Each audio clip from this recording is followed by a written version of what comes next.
Le Moyen-Âge est à la mode et j'en suis très heureux parce que je crois que cette époque a été absolument décisive. Je t'ai dit qu'elle soutenait sa thèse le 28 ? Une thèse sur quoi ? Les chevaliers paysans l'ont mis au lac de Paladru. Au lac de Paladru ! Passion médiéviste, l'histoire médiévale vue par ceux qui l'étudient.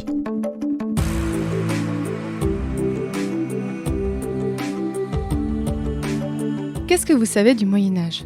Mais d'abord, qu'est-ce que le Moyen-Âge ? Vous pensez peut-être au château fort, à Jeanne d'Arc et à Charlemagne, mais ce n'est pas que ça. En général, on dit que c'est une période de 1000 ans, c'est-à-dire de l'année 500 à l'année 1500 pour l'Europe occidentale, mais vous l'entendez dans ce podcast, il y a autant de définitions du Moyen-Âge que de médiévistes. Je m'appelle Fanny Cohen-Moreau et dans ce podcast, je reçois des jeunes médiévistes, des personnes qui étudient le Moyen-Âge en master ou en thèse, pour qu'ils vous racontent leurs recherches passionnantes et qu'ils et elles vous donnent envie d'en savoir plus sur cette belle période. Épisode 96, Joséphine et les monts du Cantal au Moyen-Âge, c'est parti. Excuse-moi, mais il y a des gens que ça intéresse ? Aujourd'hui, nous allons parler d'histoire rurale, de montagne et de communautés villageoises et familiales. Et, comme vous l'entendez, nous ne sommes pas dans le studio habituel de Passion médiéviste, déjà parce que mon son sature beaucoup trop. Bref, j'ai le plaisir d'enregistrer aujourd'hui au Baraque à Jeux à Clermont-Ferrand avec un public très chaud. Ils sont on fire. Et notre guide aujourd'hui, donc dans l'histoire rurale, dans les monts du Cantal, c'est Joséphine Moulier. Bonjour Joséphine. Bonjour. Joséphine, je te reçois parce que tu fais donc une thèse à l'université de Clermont-Ferrand, sous la direction de Ludovic Vialet et Nicolas Carrier, sur les monts du Cantal, les communautés villageoises, le pastoralisme. On va en parler en détail. Alors ce n'est pas la première fois qu'on parle de montagne, de campagne et d'agriculture dans ce podcast. Je rappelle que j'avais fait l'épisode 79 sur l'agriculture dans le sud-ouest de la France. J'avais fait l'épisode 65 sur les Vosges et surtout l'un des premiers épisodes, l'épisode 9, avec Thomas sur les luttes de pouvoir en Auvergne, donc pas très très loin d'ici. Alors déjà, Joséphine, première question qui est un petit peu rituelle d'un patient médiéviste et un peu plus développée aussi. Pourquoi est-ce que tu as voulu faire des études d'histoire et comment tu en es venue à t'intéresser au Moyen-Âge ? Alors au début, pour tout vous dire, je ne me prédestinais pas spécialement aux études historique, tout d'abord parce que je ne savais pas, je pense, après le bac, ce que c'était vraiment que l'histoire. Et c'est lors de mes études en classe préparatoire littéraire que j'ai découvert l'histoire grâce au petit livre de Bruno Dumézil, Des Gaulois aux Carolingiens, qui a été véritablement une révélation pour moi. Et donc, j'ai continué mes études en L3 Histoire à Clermont-Ferrand. Et au moment de choisir un sujet de master, je me suis orientée vers la période médiévale parce que c'était une période qui m'avait toujours passionnée. Et aussi parce que la recherche en histoire médiévale permet d'allier à la fois une certaine part de mystère, c'est-à-dire qu'on ne sait pas toujours tout. Il faut faire des enquêtes, il faut mettre en lien des indices. Il y avait vraiment cette dimension d'enquête qui me plaisait beaucoup. Et malgré tout, c'est une période sur laquelle on a suffisamment de sources pour pouvoir dire des choses, pour connaître un petit peu les individus qu'on étudie. Et donc, ce double aspect me plaisait beaucoup. Et c'est pour ça aussi que je me suis orientée vers cette période, au-delà de tout l'imaginaire qu'elle suscite, qui me plaisait beaucoup à travers l'idéal chevaleresque, les cathédrales, qui sont des sujets tout à fait fascinants. Pour tout le monde. Pourtant, les médiévistes disent qu'il n'y a jamais assez de sources, mais bon, c'est vrai qu'on en a déjà plus que ceux qui travaillent sur l'Antiquité. Alors surtout, pourquoi tu as voulu travailler sur les monts du Cantal ? Déjà parce que je suis originaire de la région, donc c'était important pour moi de travailler sur une région que j'adore, dans laquelle j'ai grandi, donc ça avait du sens à ce niveau-là. Et puis aussi parce que mes parents sont des érudits locaux, donc c'était un moyen pour moi de partager ça avec eux, de travailler sur des sujets qui étaient aussi leur terrain d'enquête, donc un partage familial en quelque sorte. Et puis, je voulais travailler sur un sujet local parce que cela me permettait de toucher à beaucoup de sources. C'est un sujet qu'on appelle monographique, c'est-à-dire que j'étudie tous les aspects de la vie rurale dans un territoire. Et donc, ça me permettait de toucher à toutes les sources, y compris notamment aussi l'archéologie, la toponymie, l'ethnologie, donc plein de disciplines, plein de sources différentes. Et ce côté assez foisonnant me plaisait. Alors précisément ensuite, qu'est-ce que tu veux montrer dans ta thèse ? Parce qu'au-delà de faire une monographie, ce qui est quand même très large, c'est quoi tes axes directeurs ? Pour résumer très rapidement, il faut savoir qu'au Moyen-Âge se met en place un système pastoral dans les monts du Cantal avec le développement de troupeaux qui sont envoyés dans la montagne et qui sont élevés pour la fabrication du fromage, des troupeaux de vaches. Et le but de ma thèse, c'est d'étudier cette mise en place du pastoralisme qui a lieu à la fin du Moyen-Âge. Donc d'étudier les différents jalons qui marquent ce développement, mais surtout d'étudier l'influence de ce système pastoral sur les sociétés locales. Donc comment la mise en place d'un système économique, que l'on pourrait presque qualifier de pré-capitaliste, avec un système d'investissement dans la montagne, a transformé les sociétés et les communautés locales. Donc, quelles qu'elles soient, les communautés familiales, les communautés villageoises, les communautés religieuses ou encore urbaines. Donc, c'est le double aspect de ma thèse, à la fois étudier un système économique, le système pastoral, mais aussi étudier les communautés en elles-mêmes et comment elles se sont structurées, organisées autour de règles, autour de statuts, pour notamment gérer les ressources, organiser la vie au sein du village, par exemple, et défendre leurs droits à la montagne. On y reviendra, je pense, après, mais comment elles ont organisé la défense de leurs droits d'usage et de leur accès aux ressources de la montagne. Effectivement, on va en parler en détail. Alors déjà, pour commencer aussi, on aime bien ça dans Passion médiéviste, on va replacer un peu le cadre historique et aussi, très important, géographique. Alors, sur quelle période historique est-ce que tu travailles et pourquoi est-ce que tu as choisi ces bornes-là ? On pourrait dire que c'est une longue fin du Moyen-Âge, puisque je commence mon étude à la fin du XIIe siècle, sachant que j'ai très peu de sources sur cette période, donc je m'intéresse surtout à la toute fin du Moyen-Âge, le XVe et le XVIe siècle. Donc le XVIe siècle, ça paraît peut-être une borne plus étonnante, puisqu'on considère que c'est le début de l'époque moderne, c'est ce qu'on appelle parfois à tort la Renaissance. Mais cela avait du sens pour moi de finir mon étude au milieu du XVIe siècle parce que la reconstruction rurale dans les campagnes ne s'achève qu'au milieu du XVIe siècle, parce que les villes que j'étudie notamment ont émergé, se sont développées tardivement et ont connu leur apogée démographique et puis leur apogée au niveau de leur prospérité économique au début du XVIe siècle. Donc ça avait pour moi plus de sens de poursuivre comme ça, de déborder en quelque sorte sur le début de l'époque moderne. Et puis aussi tout simplement parce que il y a beaucoup plus de sources pour l'époque moderne et donc pour avoir une vue plus complète, tu triches en fait. Un petit peu. Pour avoir une vue plus complète, plus exhaustive des questions que j'étudie, c'était plus pertinent de prendre en compte aussi les sources jusqu'à 1530-1550 environ.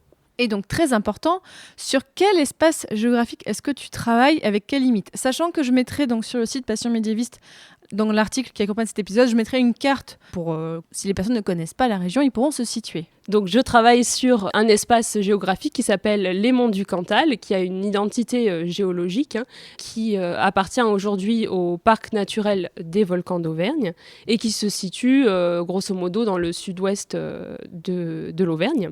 Alors, à l'origine, c'était un immense stratovolcan, en fait. Un stratovolcan ? Alors, un stratovolcan, c'est un volcan gigantesque qui s'est effondré il y a des millions d'années et qui a formé le paysage que l'on connaît aujourd'hui. Donc, en s'effondrant, il a formé des sommets, comme le Puy-Marie ou le plan du Cantal, qui culmine à 1700-1800 mètres à peu près, des larges vallées dans lesquelles on va retrouver les principaux pôles de peuplement, et puis de vastes plateaux d'altitude aussi, qui accueillent parfois un peuplement de hameaux.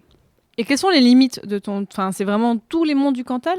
Oui, alors les monts du Cantal, ça représente à peu près une cinquantaine de communes. Moi, je m'arrête aux limites des principales villes. C'est une limite, si vous connaissez un petit peu...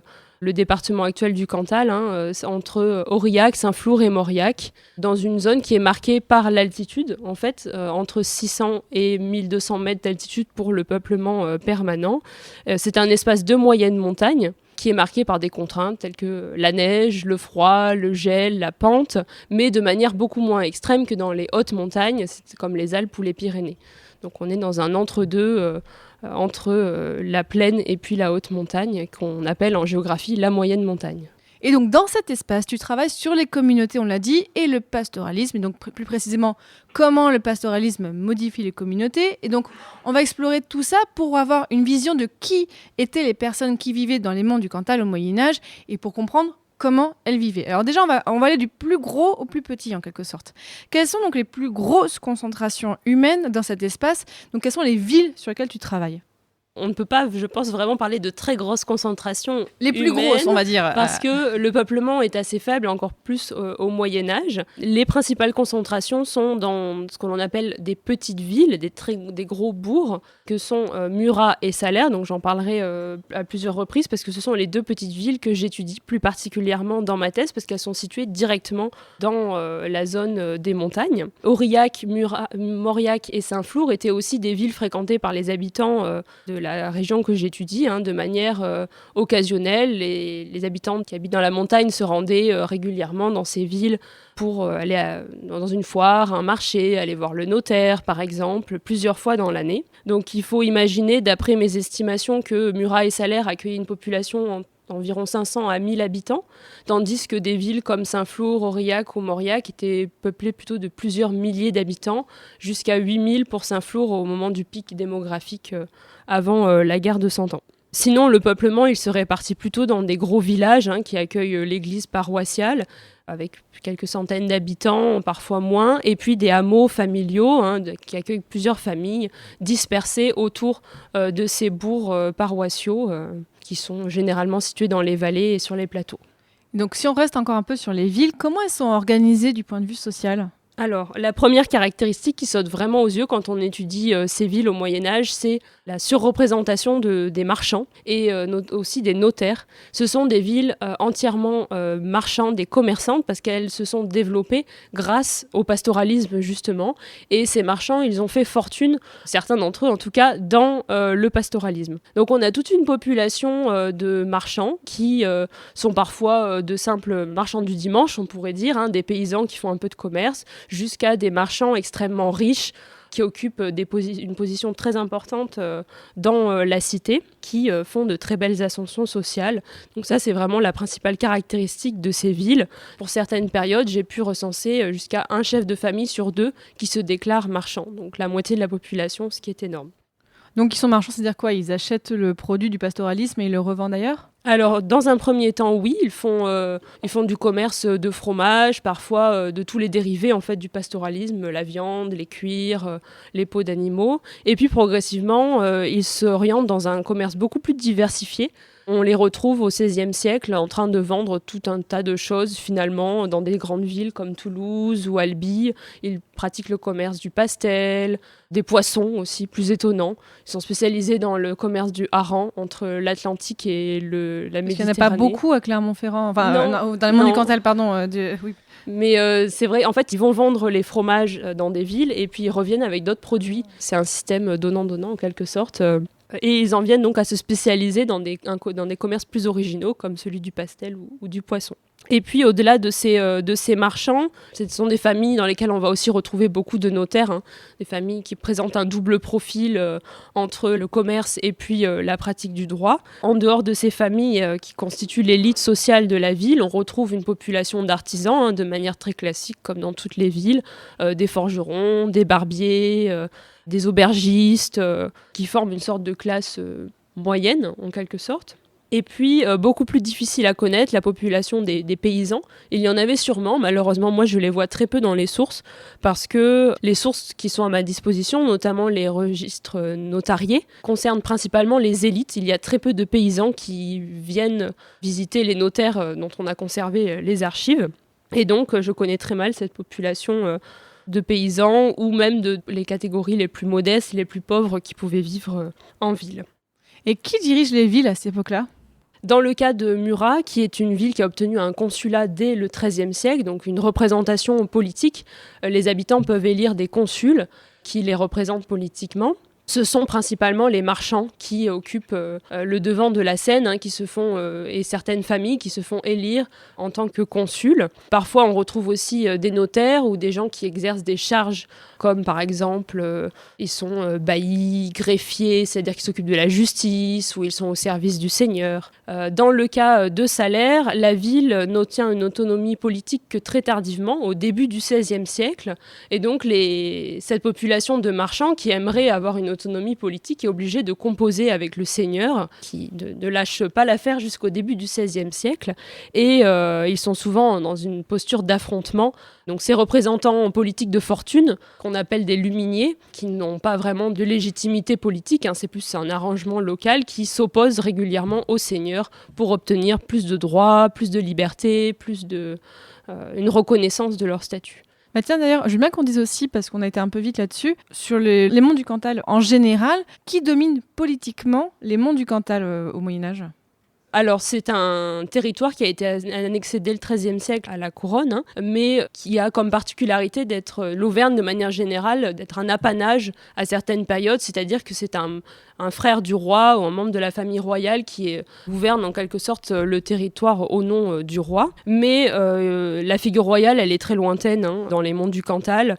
Ceux qui exercent véritablement une force politique, ce sont les seigneurs locaux. Il y en a beaucoup, énormément, parfois des dizaines pour un pauvre village, ce qui crée une complexité au niveau de la cartographie seigneuriale assez impressionnante. On a peu de seigneurs très riches et très puissants, on est plutôt dans de la petite ou moyenne noblesse. Et le roi se fait représenter par l'intermédiaire du bailliage des montagnes d'Auvergne, par son bailli, qui est une circonscription qui correspond à peu près au département actuel du Cantal, pour faire simple, dans laquelle il y a un bailli qui rend la justice au nom du roi et qui s'oppose assez régulièrement aussi aux seigneurs locaux qui voient l'intrusion du roi comme un problème. Et alors, je ne l'ai pas prévu cette question, donc tu me dis si c'est OK pour toi aussi. À cette époque, est-ce que justement les monts du Cantal sont pris dans tous les problèmes politiques et de guerre qu'on a à l'époque, ou est-ce que c'est plutôt une région qui est isolée ? Je dirais qu'au niveau politique, les choses sont plutôt calmes, mais c'est vrai que pendant la guerre de 100 ans, l'Auvergne est en première ligne, et les monts du Cantal aussi, parce qu'on est dans un territoire de frontière au moment de la guerre de 100 ans, et donc il y a beaucoup de raids de routiers, notamment de destruction, de problématiques liées aux destructions de la guerre de 100 ans. Saint-Flour est une ville en première ligne, une véritable clé pour la défense du pays. Donc oui, l'Auvergne et surtout le Cantal ont beaucoup souffert de la guerre de 100 ans. D'accord, c'est bien qu'on ait un peu ces idées générales, parce que justement, quittons un petit peu les villes et on va passer progressivement dans les campagnes, donc dans les plus petits ensembles humains. Donc tu as dit que tu travailles sur une 50aine de communes, c'est ça ? Oui, à peu près. Sachant que c'est une zone très large et je m'intéresse principalement à une 12aine de communes qui sont les mieux documentées. La documentation, les sources sont très inégales en fonction des communes. Il y a des communes qui sont surdocumentées, comme celle de Dienne par exemple, j'en reparlerai sûrement, pour laquelle on a un magnifique ensemble de sources seigneuriales, de sources de justice, et puis d'autres communes où on n'a rien. Donc celles-là, je ne peux malheureusement pas vraiment les étudier parce qu'il n'y a aucune archive. Donc le corpus se résume principalement à 12 communes, ce qui correspond à presque autant de paroisses, puisque le cadre paroissial au Moyen-Âge est devenu presque à l'identique, le cadre communal après la Révolution. Donc ça, c'est assez pratique aussi pour faire les liens entre aujourd'hui et le Moyen-Âge. Donc on a parlé de l'organisation dans les villes, mais comment donc on s'organise et comment est-ce qu'on vit dans ces plus petites communes ? Alors, dans les villages, il y a une hiérarchie sociale et économique très importante aussi. On retrouve des élites locales qu'on appelle des coqs de village. Généralement, ce sont des pays... Coqs de village ? Oui, c'est l'expression qu'on utilise en histoire rurale. C'est une expression d'historien. Non, c'est pas à l'époque on disait ça. Non, on les appelait pas comme ça. Ils avaient peut-être un petit nom, mais je ne le connais pas. Donc ces coqs de village, ce sont soit des paysans très riches qui possèdent énormément de terres et qui dominent économiquement et donc aussi socialement le village. Ça peut être aussi des gens qui ont une compétence, un notaire de village, un artisan qui va avoir un peu plus d'argent et un peu plus de notoriété au sein du village. Donc ces élites villageoises, elles s'occupent généralement de la paroisse et elles exercent par le biais de cette paroisse aussi une représentation politique. C'est-à-dire que lorsqu'il y a une négociation avec le seigneur, pour une question quelle qu'elle soit, ce sont ces élites qui représentent la communauté en entier face au seigneur. Après, on a toute une catégorie de paysans moyens, hein, généralement, qui possèdent une exploitation qui leur permet d'assurer leur subsistance. Et puis, la frange la plus modeste, hein, les gens qui sont dans une situation de précarité. On pense par exemple aux veuves qui sont âgées ou alors qui se retrouvent avec 6 enfants et de gérer toute seule l'exploitation. Voilà, aux personnes isolées qui sont souvent quand même malgré tout prises en charge par la communauté ou par la famille. Et dans certains cas, on voit des associations de familles, entre frères par exemple, qui se réunissent pour exploiter ensemble l'exploitation familiale. Et est-ce que dans tes recherches, tu arrives à te glisser en quelque sorte dans la vie quotidienne de ces gens ? Alors j'essaye, mais c'est très difficile parce que les sources que j'ai, de manière générale pour le Moyen-Âge, je parle très rarement de la vie quotidienne ou de ce qu'on appelle la culture matérielle, c'est-à-dire la façon de vivre des individus dans le passé, hein, des choses très concrètes, dans quoi ils mangeaient, qu'est-ce qu'ils mangeaient, comment ils s'habillaient, à quoi ressemblait leur maison. Donc il faut chercher les informations un petit peu partout, faire feu de tout bois. Ce que j'ai fait, c'est que j'ai récolté des petites mentions un peu partout, des fois des choses qui pouvaient paraître dérisoires. Par exemple, une affaire d'un vol d'un chaudron, le prix du pain en 1472, la dot d'une femme qui nous donne un détail sur la couleur de son vêtement. Et une fois mises bout à bout toutes ces mentions, j'arrive à reconstituer une sorte de tableau de la vie quotidienne. Alors c'est un tableau qui est incomplet, mais qui a le mérite, je pense, d'exister. Donc pour vous donner un exemple, cette étude de la culture matérielle, elle permet de notamment mesurer les niveaux de richesse et les différences entre les riches et les pauvres, notamment dans les villages. Par exemple, un coq de village va plutôt posséder une maison couverte en tuiles. Donc en tuiles, quand on dit en tuiles dans les monts du Cantal, on veut dire en lauze, c'est-à-dire en dalle de lauze. Donc c'est la pierre, c'est ça ? Oui, c'est ça, c'est de la pierre. Avec une maison qui aura un étage, qui aura une cheminée, des fenêtres à meneaux, une pièce supplémentaire, un cabinet par exemple. Donc un niveau de confort bien plus supérieur, alors que la maison d'un paysan normal, plus modeste, sera plutôt de plein pied, couverte en chaume, avec un foyer à même le sol, ce qui génère une atmosphère beaucoup plus enfumée que lorsque l'on possède une véritable cheminée en pierre avec une évacuation. La vaisselle aussi, la vaisselle en bois est très répandue, alors que les couches les plus aisées vont plutôt avoir, pour le dimanche en tout cas, la vaisselle en étain pour les repas, les moments de festivité par exemple. Ce qui est intéressant, c'est que dans tes sources, tu arrives même à te glisser au niveau familial. Tu arrives même à savoir des choses sur comment sont organisées les familles jusqu'à ce point-là. Oui, dans certaines sources, on arrive à reconstituer un petit peu la forme de la famille, le nombre d'enfants. Alors tout ça, c'est toujours très approximatif. Mais ce que l'on peut dire, c'est que les familles, comme on le sait, étaient nombreuses.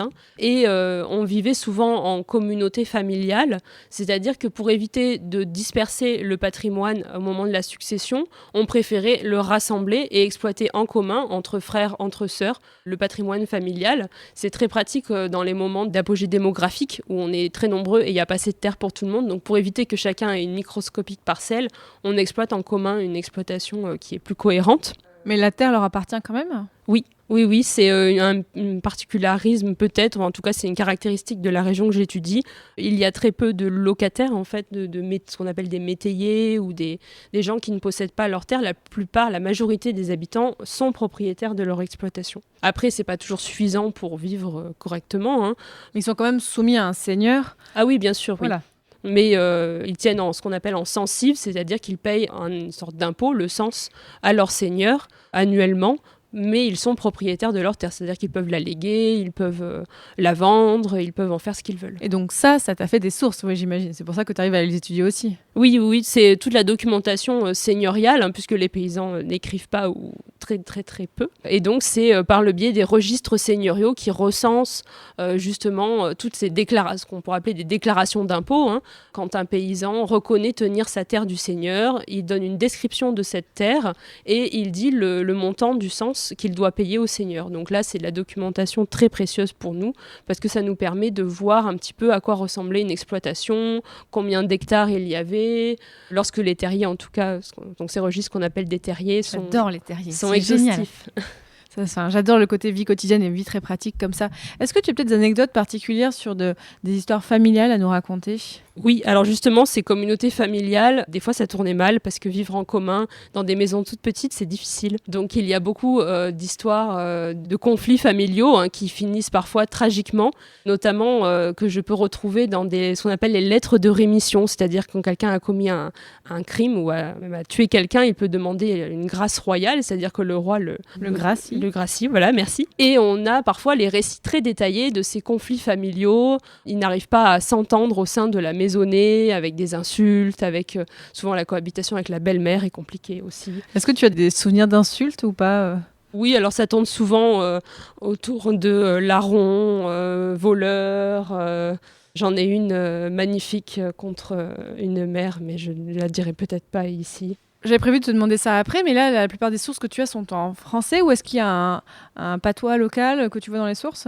Alors les sources sont en français, principalement en ce qu'on appelle le moyen français, c'est-à-dire entre l'ancien et le français moderne, qui est assez compréhensible, c'est pas la langue la plus difficile. En latin, beaucoup, pour notamment la documentation ecclésiastique, mais pas que, on utilise le latin jusqu'au XVIe siècle, parce que c'est une langue assez prestigieuse.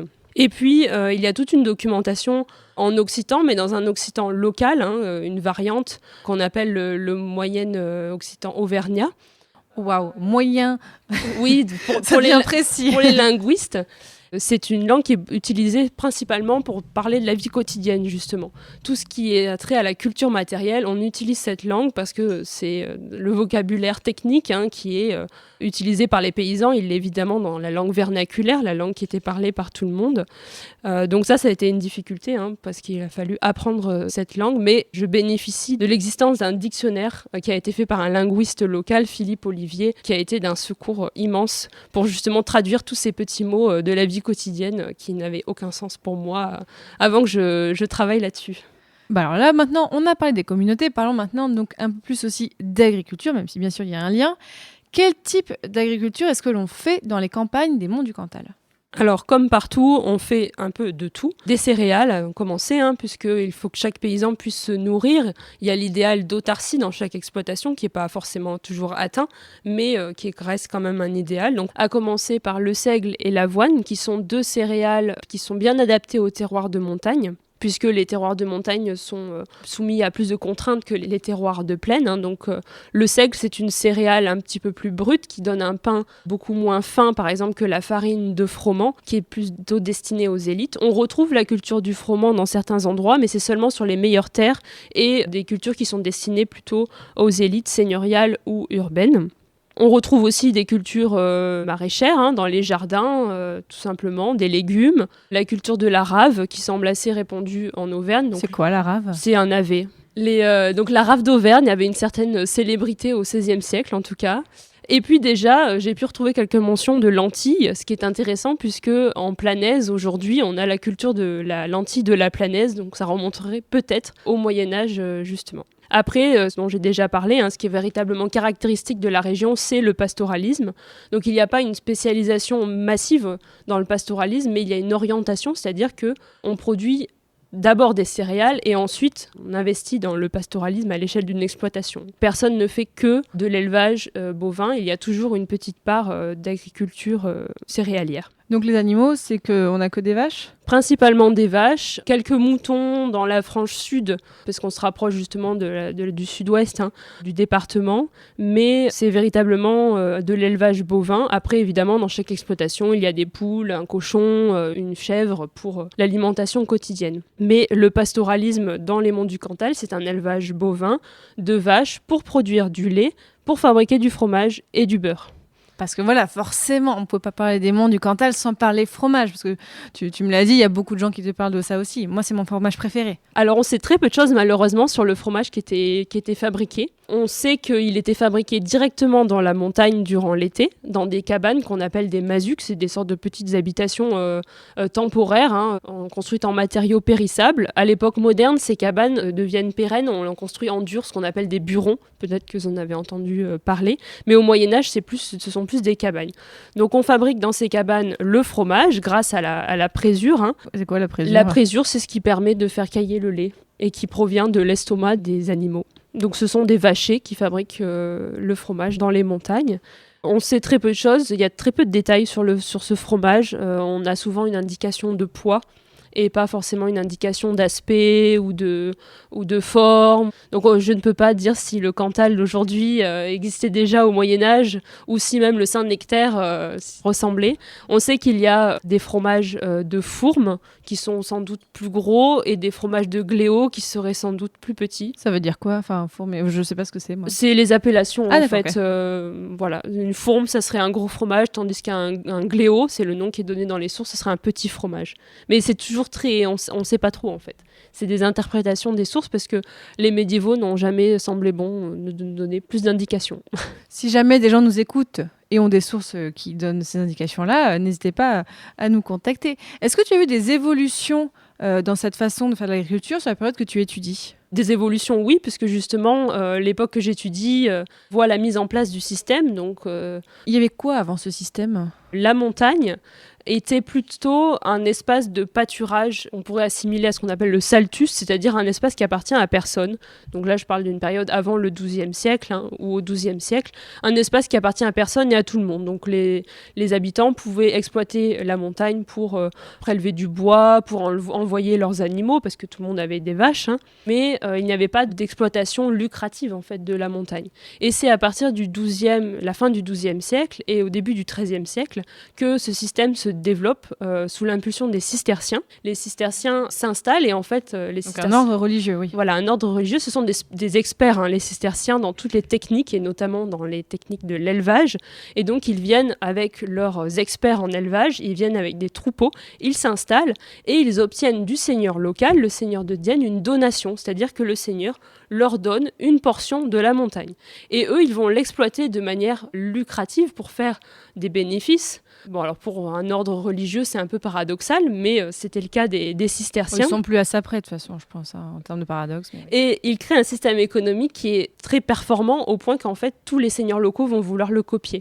Et donc, des terres qui étaient communes, qui appartenaient en fait à tout le monde, vont être progressivement privatisées, individualisées par ces seigneurs locaux qui vont les exploiter pour le profit, tout simplement. Oui, donc c'est par les cisterciens, puis les seigneurs qui voient que ça marche bien, qui disent « hop, on va faire pareil », et qui après l'imposent d'une façon ou d'une autre à leurs paysans. Oui, c'est ça. En fait, les paysans se voient dépossédés de leur droit d'usage sur la montagne. Alors, ce sont des choses qui sont mal documentées, mais il y a d'autres cas en France. Les cisterciens sont un peu des experts dans l'art de vider des territoires et de déposséder les gens de leur droit d'usage. Donc, ça me rappelle quelque chose aujourd'hui, mais bon, bref, passons. Oui, c'est un processus qui est assez qu'on retrouve dans plein d'endroits en France. Oui, on en avait parlé en fait dans l'épisode aussi sur le sud-ouest de la France. On avait parlé de comment l'agropastoralisme se met en place aussi. Bon, mais les évolutions que tu vois donc sur sa période, du moment où ça met en place jusqu'au XVIe siècle. Comme j'ai dit, une transformation en fait de terrains communs en montagne. Donc on crée des unités foncières qu'on appelle des montanéas. Donc à ne pas confondre avec la montagne au sens large. On parle de montagnes au pluriel. C'est le nom de ces espaces pastoraux.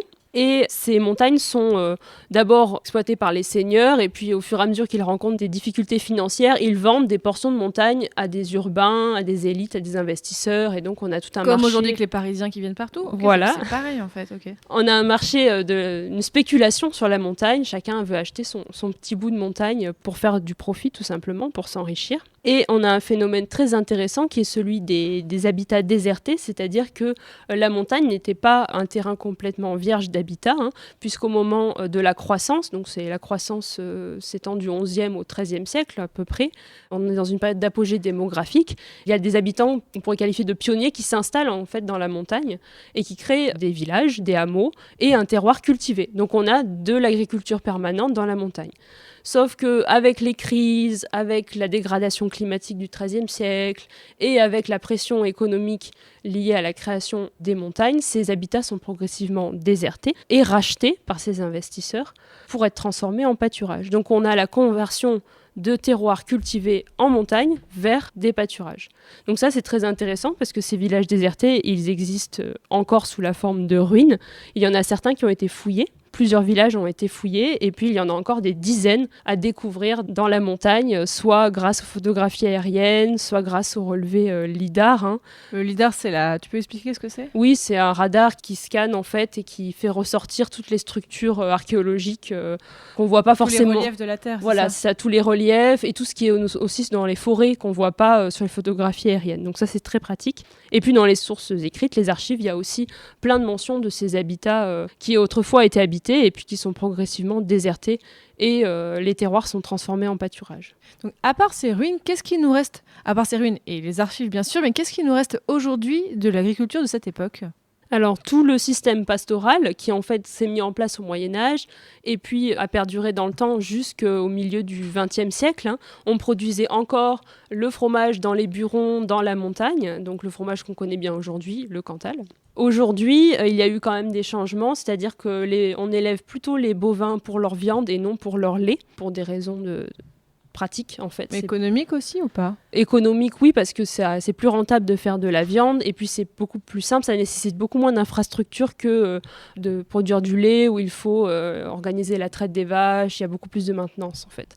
Mais il y a encore des exploitations qui produisent du fromage qu'on appelle Cantal haute herbage qui a pour caractéristique d'être produit à partir du lait d'animaux qui ont pâturé dans la montagne durant l'été. On a encore cet héritage qui se perdure aujourd'hui dans certaines exploitations, pas toutes, et qui permet de fabriquer un produit de très haute qualité et qui a une certaine renommée en France. Alors, tu nous as parlé de pas mal de sources que tu as étudiées. Parlons un petit peu plus effectivement de tes méthodes. Comment est-ce que tu travailles sur ces sources ? Quelles sont tes méthodes de recherche ?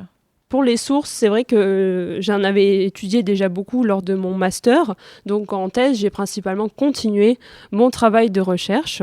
Donc j'ai commencé par les archives départementales du Cantal qui conservent 81% à peu près de mon corpus de thèse. C'est bien, c'est regroupé parce que j'ai parfois des gens que je reçois ici qui doivent aller dans toute la France. Je pense à Christophe Furon qui travaillait sur l'Aïr et Poton où lui, tu allé chercher partout en France parce que c'était des capitaines de guerre qui ont allé partout en France. Au moins, c'est centralisé, tu n'as pas beaucoup bougé. Oui, c'est l'avantage d'un sujet local, c'est que les archives sont à peu près au même endroit, mais pas tout quand même. J'ai dû aller aux archives nationales, à la BNF et puis aussi dans divers services d'archives pour tracer justement le commerce. Les réseaux commerciaux, en fait, tous ces marchands de Salaire et de Murat, ils vendent leurs productions dans des villes comme Toulouse et Albi, et ce sont les registres de notariés de ces villes qui ont conservé la trace des échanges, bien plus que les archives locales finalement. Donc je me suis rendue aussi dans ces services d'archives pour essayer de retrouver les actes qui me permettaient d'analyser ces réseaux économiques et commerciaux.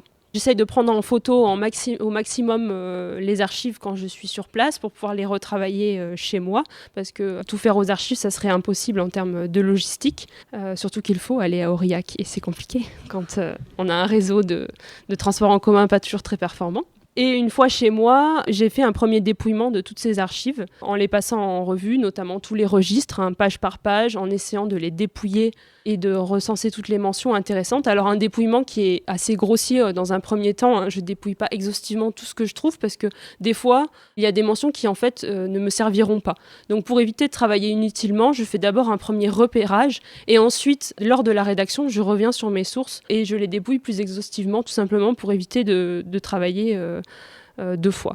Est-ce que tu rédiges pendant que tu dépouilles ? Alors là, c'est un peu technique comme question, mais j'ai une invitée il n'y a pas longtemps que j'ai enregistrée qui m'a raconté ça, en fait, qu'elle fait la rédaction de sa thèse en même temps qu'elle fait son analyse de sources. En fait, elle fait un peu de tout à la fois, mais elle trouve que ça l'aide. Est-ce que toi, tu fais ça aussi ou différemment ? Alors, j'ai pas fait ça et des fois, je le regrette parce que quand on dépouille les archives, on a vraiment l'impression d'être dans l'époque qu'on étudie, d'y être. On a des fois des fulgurances et puis on pense pas à les noter. Et puis quand on rédige un an après, on se dit, mince, j'avais eu une super idée et je me rappelle plus. Mais j'essaye, là, j'ai déjà commencé la rédaction de ma thèse et je reviens vraiment dans les sources et je les retranscris à ce moment-là.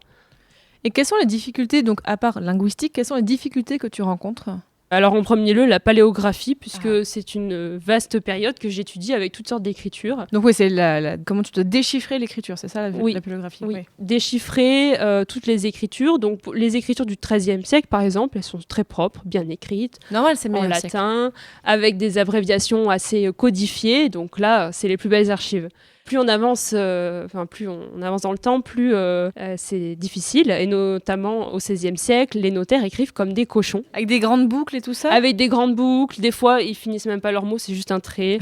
Ils font des ratures et leurs pages, on dirait des brouillons, c'est abominable. Donc là, il a fallu que je me forme un peu toute seule à lire ces archives. Ça a été un peu un défi, mais au bout d'un moment, on finit par comprendre la logique. Et puis les médiévaux sont très procéduriers, donc une fois qu'on a repéré les formules qui se répètent, ça va plus vite. Après, la langue a été un souci, j'en ai déjà parlé, mais me former en occitan et puis approfondir mon latin, c'est pas toujours évident. Et la principale difficulté aussi que j'ai, c'est la disparité des sources, avec une fin de période très très bien documentée, énormément de sources, parfois très riches, assez incroyables même, et puis un début de période très très mal documenté. J'ai aucun acte de la pratique, c'est-à-dire pas des sources littéraires, des sources comme des chartes par exemple. Je n'ai rien avant 1250. Donc tu travailles beaucoup aussi sur l'archéologie, c'est ça ? Voilà, l'archéologie me permet de documenter ces périodes anciennes, pour lesquelles j'ai pas de sources écrites, mais les sources archéologiques ne disent pas la même chose que les sources écrites. Elles se contredisent, tu veux dire ? Des fois, elles se contredisent, et c'est ça qui est vraiment intéressant pour le coup, parce que, notamment pour la question de ces habitats désertés, l'archéologie ne nous livre pas le même discours que c'est-à-dire, les sources écrites. Tu peux en dire plus, parce que je trouve ça intéressant. Dans les sources écrites, on a l'impression que le phénomène de désertion est tout à fait naturel et que finalement il n'y avait plus personne dans ces villages au moment où ils sont transformés en montagne. Alors que l'archéologie montre que ces habitats, ils étaient habités et ils étaient même tout à fait pérennes, ils auraient pu être habités pendant très longtemps. D'où l'importance de croiser les sources. Donc voilà, c'est là où ça devient vraiment intéressant parce que elles sont non seulement complémentaires mais aussi elles soulèvent des paradoxes. Ça, c'est vraiment passionnant. Et alors, à contrario, est-ce que tu as eu des bonnes surprises pendant tes recherches ? Oui, une en particulier, c'est que j'ai découvert un fonds, en tout cas j'ai exhumé un fonds qui n'avait jamais été exploité auparavant, celui des registres de justice seigneuriale. Ce sont des documents assez rares finalement et qui nous donnent énormément de détails sur la vie au sein d'un village. Et là, il se trouve que ce sont des registres de justice seigneuriale ruraux. Donc, il faut imaginer que la justice était rendue quotidiennement à l'échelle d'une seigneurie et qu'on va se plaindre au tribunal seigneurial pour tout et n'importe quoi. Des fois, on a l'impression d'être dans Kaamelott. Il m'a volé ma vache, sa vache est passée dans mon champ, il a insulté ma mère. Voilà, des choses qui sont banales, qui sont anecdotiques. Alors, ça nous fait rentrer un petit peu dans la vie quotidienne, ça c'est intéressant. Mais il y a aussi des affaires beaucoup moins banales et qui sont vraiment très intéressantes pour l'historien. Par exemple, des oppositions avec le seigneur, des affrontements sur des questions qui sont en fait fondamentales. L'accès aux ressources, le paiement des impôts, des questions de liberté aussi. Et on se rend compte qu'en fait, il y a toute une sorte de politique au village autour de ces questions de justice avec des négociations permanentes avec le seigneur qui parfois se soldent par une réussite des villageois contre le seigneur, alors que le tribunal est une institution seigneuriale. Donc quand on dit oui, il n'y a pas de justice au Moyen-Âge, les seigneurs dominaient totalement et tout ça, en fait non. Tu montres bien que non, c'est peut-être pas pour tout le monde, mais en tout cas là, tu as des exemples qui montrent qu'un seigneur n'avait pas droit de vie ou de mort. Absolument. Après, c'est plus la fin du Moyen-Âge. La justice seigneuriale, elle est surtout développée entre le XIVe et XVIe siècle. On s'aperçoit qu'en fait, les habitants négocient en permanence avec leur seigneur et le seigneur, parfois, est obligé de plier parce qu'il peut pas toujours. Il n'a pas toujours la force de répression pour réprimer toutes les révoltes. Et puis, les paysans, c'est sa force économique. S'il ne paye pas les impôts, il va être dans le rouge. Donc, il y a une négociation, une culture du compromis, en fait, dans ces villages. Alors, juste encore quelques questions avant de finir. Comment se passe... Alors, je sais que c'est compliqué. Normalement, il ne faut pas trop poser cette question. Mais comment se passe ta thèse en ce moment ? Elle se passe très bien. J'avance bien dans ma rédaction. J'ai la chance d'avoir 2 directeurs de thèse qui m'encadrent très bien. La rédaction est très plaisante. Et... Tant mieux. Et alors, pour finir, d'habitude, je demande des conseils de recherche et tout ça, mais là, moi, j'ai une question un petit peu différente.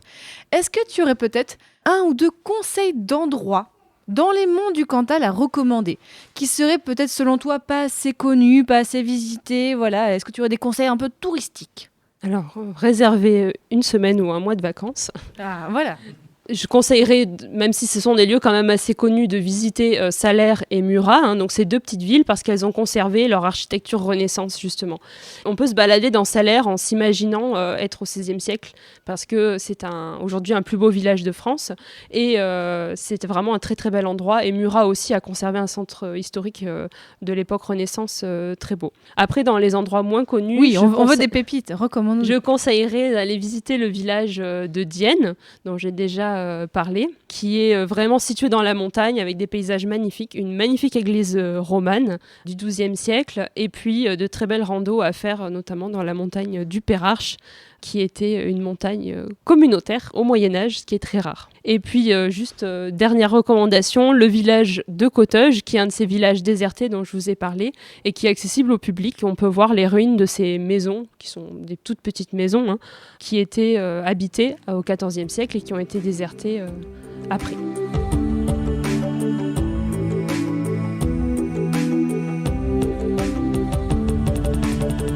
Désormais, chers auditeurs et auditrices, vous en savez beaucoup plus sur les monts du Cantal et maintenant vous savez où aller en vacances et vous savez ce que vous allez faire pour vos prochaines vacances à la montagne.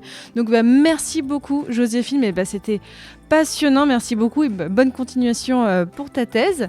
Merci beaucoup pour cette belle invitation. Merci de m'avoir répondu. Alors en plus, quand j'ai dit que je t'avais invité, j'ai eu 2 personnes ici dans la salle qui m'ont dit « Ah mais oui, Joséphine, on la connaît, oui c'est très bien ». Donc après, j'ai eu plein de gens qui m'ont dit « Ah mais c'est une très bonne idée d'inviter ». Donc je savais que j'avais fait le bon choix.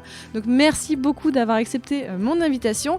Je tiens bien sûr à remercier le Baraque à Jeux, donc à Clermont-Ferrand pour l'accueil. Je tiens à remercier les bénévoles qui m'ont aidé à installer, qui m'ont hébergé pour que je puisse venir. Je vous rappelle que si l'agriculture, les campagnes, je sais que c'est un peu général comme sujet, mais si vous intéresse, eh bien je vous mettrai sur le site Passion Médiéviste des épisodes qui sont en lien. Je tiens aussi à remercier les personnes qui soutiennent Passion Médiéviste parce que c'est grâce à ces personnes que je peux enregistrer et proposer des enregistrements gratuits au public parce que c'est très important pour moi. Donc là, je pourrais pas tous les citer parce que d'habitude, je remercie les gens qui ont soutenu le mois d'avant.